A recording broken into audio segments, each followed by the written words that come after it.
എന്റെ പൊന്നോ, സോഷ്യൽ മീഡിയയിലോട്ട് ഇപ്പൊ കേറാൻ വയ്യല്ലോ. ഒരു മനുഷ്യൻ നിന്ന് പാത്രം കഴുകുന്ന വീഡിയോ ഇപ്പൊ വൈറലായിക്കൊണ്ടിരിക്കുന്നത്. ആരാ? നമ്മുടെ ബേബിച്ചായൻ. എന്നാ മനസാക്ഷിയില്ലായ്മയെ നാട്ടുകാരെ ഈ പറയുന്നത്. ഇലക്ഷൻ അടുത്തതിൻ്റെ ഉള്ള നാടകമാണ്. നാട്ടുകാരുടെയൊക്കെ വീട്ടിലും അടുക്കളയില്ലാത്തതൊക്കെ കയറി ചോറും തിന്നേച്ച് പാത്രം കഴുകുന്ന വീഡിയോ പിടിച്ച് നാട്ടുകാരെ കാണിക്കുവാണ്. എന്നാ പ്രഹസനമാണെന്നൊക്കെയാണ് ചോദിക്കുന്നത്. ജയരാജണ്ണം പറഞ്ഞതാ കറക്റ്റ് കാര്യം.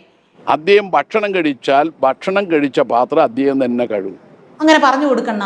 സത്യം പറഞ്ഞാൽ ബേബിച്ചായം പുറത്ത് പബ്ലിക് ടോയ്ലറ്റ് ഒക്കെ ഉപയോഗിക്കാൻ പോകുമ്പോൾ പോലും ഉണ്ടല്ലോ, അത് ഉപയോഗിച്ച് കഴിഞ്ഞാൽ കഴിയേച്ചേ ഇറങ്ങത്തുള്ളൂ. അതിനുള്ള ഹാർപ്പിക്കും ബ്രഷും ലോഷനും ഒക്കെ ആയിട്ടേ അങ്ങേര് ഇറങ്ങത്തുള്ളൂ. ഇതൊക്കെ ആർക്കേലും അറിയാവോ?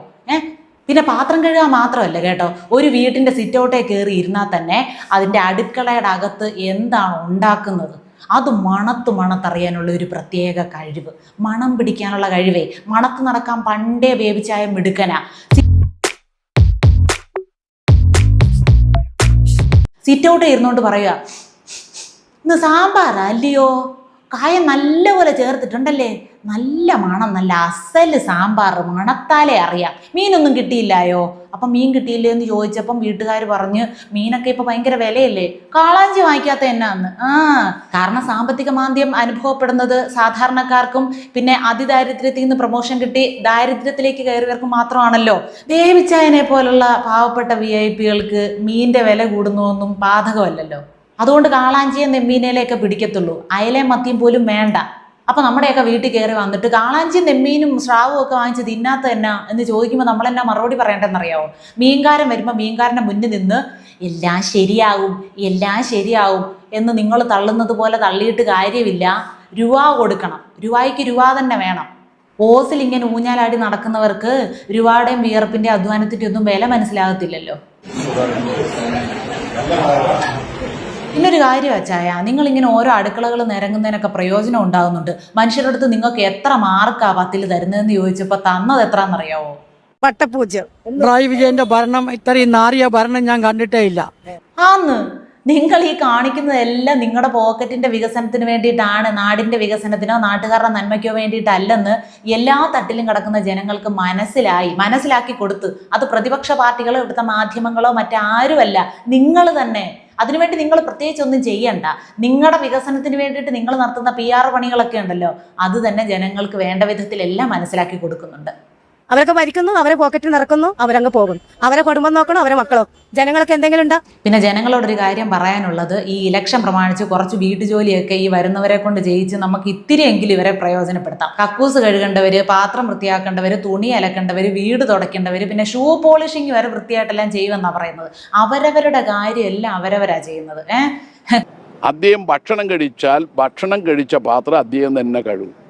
കൃത്യമായിട്ട് തുണി അലക്കി ഉണക്കി ഇസ്തിരി ഇട്ട് മടക്കി അലമാര വെച്ച് കൊടുക്കാൻ ആളുണ്ട്. ഇതൊക്കെ ഇവർക്ക് ഇട്ട് കൊടുക്കുന്നത് വല്ലവരും ആണോ എന്നറിയില്ല. അവരാ പറയുന്നത് എല്ലാം സ്വന്തമായിട്ട് ചെയ്യണമെന്ന് ഭയങ്കര നിർബന്ധമാണ്. അതുകൊണ്ടാണ് സഞ്ചരിക്കുന്ന വണ്ടിയിൽ ഒരു ഡ്രൈവറിനെ പോലും ആരും വെക്കാത്തത് കേട്ടോ. കാരണം വണ്ടിയുടെ പുറകിൽ ഒരു മുതലാളി ചമഞ്ഞ് ഇങ്ങനെ ഇരുന്ന് പോകാനൊക്കെ അവർക്ക് വലിയ ബുദ്ധിമുട്ടാണ്.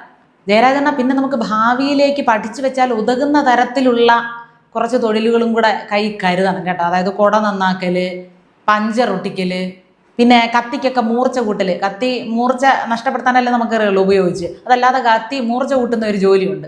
അങ്ങനെയുള്ള പണികളൊക്കെ കുറഞ്ഞ കാലയളവിനുള്ളിൽ പഠിച്ചെടുക്കാൻ പറ്റുന്ന പണികളാണ്. അതൊന്നും അറിയത്തില്ല, അതും കൂടെ ഒക്കെ പ്രാക്ടീസ് ചെയ്യും. നാളെ ഒരു കാലത്ത് നമുക്ക് ജീവിക്കണം, മനസ്സിലായില്ലേ? മനുഷ്യർ ഇനിയെങ്കിലും മനസാക്ഷി ഇല്ലാതെ വർത്താനം പറയരുത് ഇലക്ഷൻ പ്രമാണിച്ചാന്നൊക്കെ. ഹോട്ടലിൽ പോയാൽ പോലും അവിടെ കിടക്കുന്ന പാത്രങ്ങളെല്ലാം കഴുകി ടേബിളും തുടച്ചിട്ട് പോകുന്ന കൂട്ടരാ.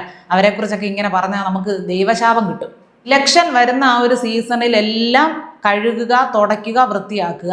ആ ഒരു സീസൺ കഴിഞ്ഞാൽ പിന്നെ അധികാരം കിട്ടിക്കഴിഞ്ഞാൽ ഇങ്ങനെ നീണ്ടു നിവർന്ന് കിടക്കുന്ന വർഷങ്ങളുണ്ടല്ലോ, അത്രയും വർഷങ്ങൾ എത്ര വൃത്തികേടാക്കാവോ അത്രയും നാടിന് വൃത്തികേടാക്കി തരും. വൃത്തികേടാക്കിയിട്ടാലല്ലേ നാളെ വൃത്തിയാക്കാനെന്ന് പറഞ്ഞ് കയറി ഇരിക്കാൻ പറ്റുള്ളൂ. ലോജിക്ക് മനസ്സിലായില്ലേ? ഒരു കുഴപ്പമില്ല ചായ, നമുക്കെന്നാ വേണ്ടേ? നമുക്ക് കസേര കയറി സുഖിച്ചിരിക്കണം. അതിനിപ്പോൾ നാട്ടുകാരുടെ വായിരിക്കുന്ന കുറച്ച് തെറി കേട്ടാലും അവരുടെ മുന്നിൽ കോമാളി വേഷം കെട്ടിയാലും ഒന്നും ഒരു കുഴപ്പമില്ല. കിട്ടാനിരിക്കുന്ന സുഖങ്ങൾ വെച്ച് നോക്കുമ്പോൾ ഇങ്ങനെയുള്ള ചില്ലറ പ്രശ്നങ്ങളൊക്കെ നമുക്ക് കൈകാര്യം ചെയ്യാവുന്നതേ ഉള്ളൂ. ഞാൻ പറഞ്ഞിട്ട് കിണർ തേകാൻ വരെ നമ്മൾ ഉരുമ്പണം. പറ്റുമെങ്കിൽ കടലിലെ കുറച്ച് വെള്ളം കോരി വറ്റിച്ച് കാണിക്കണം. നമുക്ക് ഇത്രയും ശേഷിയുണ്ടെന്ന് നാട്ടുകാരറിയണ്ടേ? അപ്പൊ നാട്ടുകാർക്ക് മനസ്സിലായില്ലേ വീട്ടുകളിൽ കയറിയുള്ള ഇവരുടെ പരിപാടി എന്താണെന്ന്.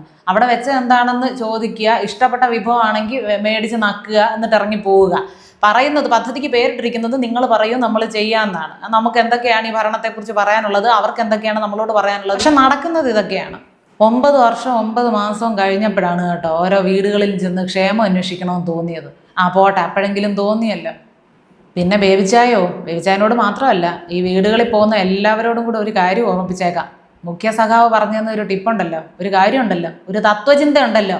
നമ്മൾ വിളിക്കാത്തടത്ത് ചെന്നിരുന്നാൽ, അർഹതയില്ലാതെ വിളിക്കാത്തടത്ത് വല്ലതും ചെന്നിരുന്നാൽ അവർ കടക്ക് പുറത്തുനിന്നൊരു ഡയലോഗ് അടിച്ചാൽ നമ്മൾ ഇറങ്ങിപ്പോകണം. അത് വളരെ സ്വാഭാവികമായിട്ടുള്ള ഒരു കാര്യമാണ്. അവരോട് ദേഷ്യപ്പെട്ടിട്ട് കാര്യമില്ല, വഴക്കുണ്ടാക്കാൻ പോയിട്ട് കാര്യമില്ല, വേറെ കലാപരിപാടിയൊന്നും അവിടെ നടത്തിയിട്ട് കാര്യമില്ല. ഇറങ്ങി പൊക്കോളാൻ പറഞ്ഞാൽ അങ്ങ് പൊക്കോണം. മനസ്സിലായില്ലേ? സർക്കാർ ഭൂമിയൊന്നും അല്ലത്. ഓരോരുത്തരും സ്വന്തമായിട്ട് അധ്വാനിച്ച് വാങ്ങിച്ച ഭൂമിയിൽ അവർ ലോൺ എടുത്ത് വെച്ച വീടാണ്. അതിനകത്ത് ആര് കയറി ഇരുന്ന് വർത്താനം പറയണം എന്നൊക്കെ തീരുമാനിക്കുന്നത് ആ വീടിൻ്റെ ഉടമസ്ഥരാണ്. അതുകൊണ്ട് അവർക്ക് ആദ്യം താല്പര്യം ഉണ്ടോ എന്ന് ഗേറ്റിൻ്റെ അടുത്ത് ചെന്ന് ചോദിക്കണം, അകത്തോട്ട് വന്നോട്ടെ എന്ന്. അല്ലാതെ നേരെ അങ്ങ് അടുക്കളയെ സാമ്പാറിൻ്റെ മണവും പിടിച്ച് കയറി പോയാൽ ചിലപ്പം ആട്ടൊക്കെ കിട്ടിയെന്നിരിക്കും. അതും കൂടെ എല്ലാവരും ഒന്ന് ശ്രദ്ധിച്ചു.